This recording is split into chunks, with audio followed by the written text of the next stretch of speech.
Namaste. Welcome to today's tutorial on Chaturanga Dandasana.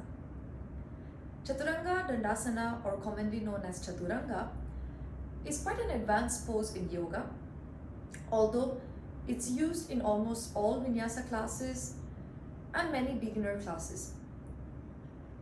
Not knowing the proper way of doing Chaturanga and not building the right strength in the body can risk injury of the shoulders, wrists, hands.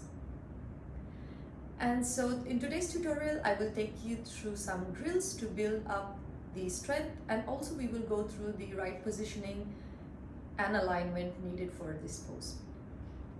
So Chaturanga Dandasana, what does it stand for? Chatur in Sanskrit means four, Anga means body, and Dandasana means a staff or a rod. So Chaturanga Dandasana means keeping your entire body in the shape of a staff or a rod, resting on four positions, which is your palms and your toes. Now, in order to do that and balance as a staff or a rod on just 4 points of the body, you need to really build up strength in your shoulders and almost in all parts of your body. So let's begin with the drills. So let's be seated with our hips on our heels, and we'll need two blocks for today's tutorial. So we keep the blocks in front of us, shoulder distance, this way, and from here we place our fingers and palms. So fingers really spread out, middle finger touching the block, right in front of the block. Okay, from here we come into tabletop position, so palms are in line with the shoulders and knees are in line with the hips.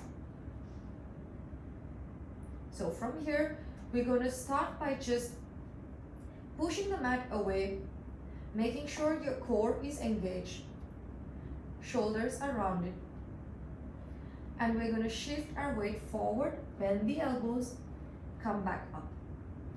Once again, just slight movement, going down, not all the way to the block, just going a little bit down and coming up. So one more time, shoulders hugging in, going down, coming back up, and then shoulders going down, coming back up, and relax in child's pose.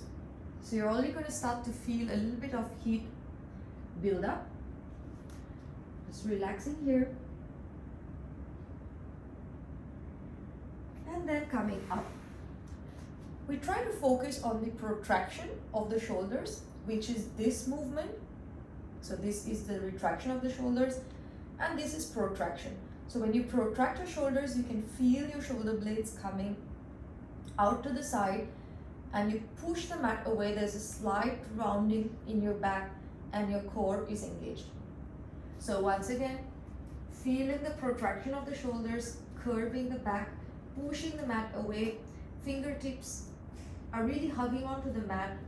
This time we shift the weight forward, bring the elbows in, slowly go down onto the blocks, touch the blocks, come back up. Once again, go down on the blocks, this time come back up, stay down on the heels and relax. So once again, we don't want to be collapsing on the blocks. So try to keep pushing the mat away, take your shoulders down without collapsing your shoulders. Try to just touch the block and then come back up. So we do it two more times, hug the elbows in, inhale, push the mat away, engage your core, exhale, touch the blocks, come back up. One more time, touch the blocks, come back up. We do it two more times, blocks, up, block, up, and then relax back down into child's pose. So this was step 1 and 2. So step 1, just going slightly forward, coming and sitting back down on the heels, going slightly forward, coming back and sitting down on the heels. And then step 2, shifting the weight forward, coming down onto the block, pushing yourself up, and then sitting back on the heels. So if you're at step 1 or step 2, I would highly recommend to keep continuing till you feel comfortable in this pose before going into the next steps. So once you're comfortable in those poses and you don't feel pain in the wrist, you don't feel pain in the shoulders, you don't feel that your shoulders are collapsing, you can really hold yourself up. Then we go into step 3, which is going to be coming into plank position first. So pushing the mat away again, we take the feet back. Once again, protract the shoulders, push the mat away, and then slowly shift the weight forward, bring the elbows in, not all the way down, and push back up into plank. Once again, elbows in, going down, pushing back up, and last time keep hugging the thighs in, push down, come back up, knees down, and sit down in child's pose. So that was step number 3. And then relax, come back up, relax the wrists a bit. So we just do a few quick rotations of the wrist, relaxing the wrists. And now we go into step 4, which is going to be like what we did with our knees down, trying to bring the shoulders down to touch the block without collapsing on the block. And this time we will try to raise up into up dog and then come back. So from here we come into plank, push the mat away, roll the shoulders forward, slowly with control, elbows in, touch down on the block, inhale to look up, exhale into down dog. One more time, plank, looking forward, shift the weight forward, exhale, touch the block, inhale up into up dog, exhale into down dog, and relax down in child's pose.